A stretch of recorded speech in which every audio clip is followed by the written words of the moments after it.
राजधानी दिल्ली में पूर्व मुख्यमंत्री अरविंद केजरीवाल आज एक बार फिर से जनता की अदालत में पहुंचे, जहां जंतर मंतर पर उन्होंने लोगों को संबोधित किया। इस दौरान उन्होंने कहा कि 4 अप्रैल 2011 को जंतर मंतर से अन्ना आंदोलन शुरू हुआ था। 2 साल तक अलग अलग जगहों पर आंदोलन चला। उस समय की सरकार भी अहंकारी थी, हमारी बात नहीं मानते थे और चैलेंज करते थे कि चुनाव लड़ के दिखाओ, जीत कर दिखाओ। बीजेपी पर निशाना साधते हुए अरविंद केजरीवाल ने कहा, मोदी जी ने सबसे कठोर केस हमारे ऊपर लगाया, लेकिन केस फर्जी था, इसलिए सुप्रीम कोर्ट ने सबको बेल दे दी। कोर्ट जब तक बाइज्जत बरी नहीं कर देता तब तक मैं दोबारा कुर्सी पर नहीं बैठूंगा। लेकिन वकीलों ने कहा कि ये केस अभी 8-10 साल चलेगा, लेकिन मैं जनता के बीच में आया हूं। अरविंद केजरीवाल ने कहा कि ये आरएसएस वाले कहते हैं कि हम राष्ट्रवादी हैं, देशभक्त हैं, लेकिन आज मैं पूरे सम्मान के साथ मोहन भागवत जी से 5 सवाल पूछना चाहता हूं और आपका समर्थन चाहता हूं। आरएसएस वाले कहते हैं हम राष्ट्रवादी हैं, आरएसएस वाले कहते हैं हम देशभक्त हैं। आज मैं पूरे सम्मान के साथ आरएसएस के प्रमुख हैं श्री मोहन भागवत जी, मैं पूरे सम्मान के साथ मोहन भागवत जी से 5 प्रश्न पूछना चाहता हूं। मेरा पहला प्रश्न है मोहन भागवत जी से, जिस तरह मोदी जी देश भर में लालच देके या ईडी और सीबीआई की धमकी देके डरा के दूसरी पार्टी के नेताओं को तोड़ रहे हैं, पार्टियां तोड़ रहे हैं, सरकारें गिरा रहे हैं, क्या ये देश के लिए सही है? मैं मोहन भागवत जी से पूछना चाहता हूं, क्या आप नहीं मानते कि ये भारतीय जनतंत्र के लिए हानिकारक है? पूछना चाहिए कि नहीं पूछना चाहिए मोहन भागवत जी से? मेरा दूसरा प्रश्न है उनसे, देश भर में सबसे भ्रष्टाचारी नेताओं को मोदी जी ने अपनी पार्टी में शामिल करवा लिया। जिन नेताओं को कुछ दिन पहले मोदी जी ने खुद सबसे भ्रष्टाचारी बोला, जिन नेताओं को अमित शाह जी ने खुद भ्रष्टाचारी बोला, कुछ दिन के बाद उनको बीजेपी में शामिल करा लिया। मैं मोहन भागवत जी से पूछना चाहता हूं, क्या इस प्रकार की राजनीति से आप सहमत हो? क्या आपने कभी ऐसी बीजेपी की कल्पना की थी? पूछना चाहिए कि नहीं पूछना चाहिए मोहन भागवत जी से? मेरा तीसरा प्रश्न है मोहन भागवत जी से, बीजेपी आरएसएस की कोख से पैदा हुई है कि नहीं है?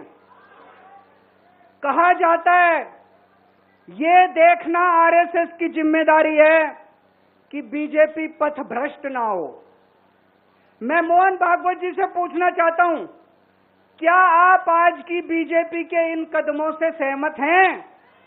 क्या आपने कभी मोदी जी से ये सब ना करने के लिए बोला? मोहन भागवत जी बताएं कि क्या आपने मोदी जी को ये सब गलत हरकतें करने से रोका कभी? पूछना चाहिए नहीं पूछना चाहिए? मेरा चौथा प्रश्न है मोहन भागवत जी से, जेपी नड्डा जी ने लोकसभा चुनाव के दौरान उन्होंने कहा कि बीजेपी को अब आरएसएस की जरूरत नहीं है। आरएसएस बीजेपी की मां समान है कि नहीं है? क्या बेटा इतना बड़ा हो गया कि मां को आंखें दिखाने लग गया? क्या बेटा इतना बड़ा हो गया कि आज मां को आंखें दिखाने लग गया?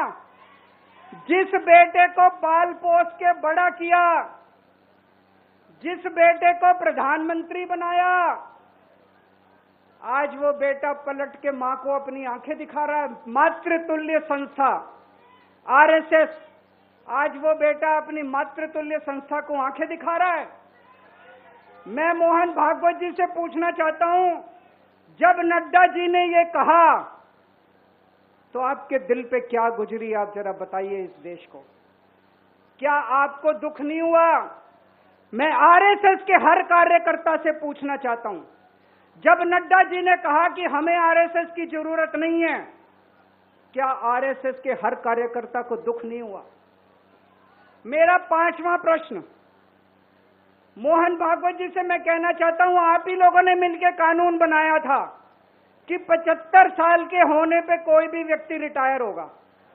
इस कानून के तहत आडवाणी जी को रिटायर कर दिया, मुरली मनोहर जी जैसे बड़े बड़े नेताओं को रिटायर कर दिया, बीसी खंडूरी जी को रिटायर कर दिया, कलराज मिश्र को रिटायर कर दिया, शांता कुमार को और पता नहीं कितने लोगों को रिटायर कर दिया। अब अमित शाह जी कह रहे हैं कि ये नियम मोदी जी पे लागू नहीं होगा। तो मैं मोहन भागवत जी से पूछना चाहता हूं, क्या आप इससे सहमत हो कि जो नियम आडवाणी जी पे लागू हुआ वो मोदी जी पे लागू नहीं होना चाहिए? केजरीवाल ने आगे कहा कि आने वाला चुनाव केजरीवाल की अग्नि परीक्षा है। आपको लगता है कि केजरीवाल ईमानदार है तो उसे वोट देना, अगर आपको लगता है कि केजरीवाल बेईमान है तो उसे कतई वोट मत देना। ये झाड़ू आस्था का प्रतीक है। इस झाड़ू का बटन तभी दबाना जब आपको लगे कि अरविंद केजरीवाल ईमानदार है। तो सीधे तौर पर अरविंद केजरीवाल ने आज जंतर मंतर से आरएसएस को निशाने पर लिया और मोहन भागवत से बीजेपी को लेकर कई सवाल पूछ दिए। अब देखना है कि क्या बीजेपी की तरफ से इस पर फौरन रिएक्शन आता है, क्या जवाब में कहा जाता है, इस पर नजर रहेगी। अगर आप ये वीडियो YouTube पर देख रहे हैं तो हमारे चैनल को सब्सक्राइब करें और बेल आइकन को दबाना ना भूलें। अगर आप Facebook पर ये वीडियो देख रहे हैं तो हमारे पेज को लाइक करें।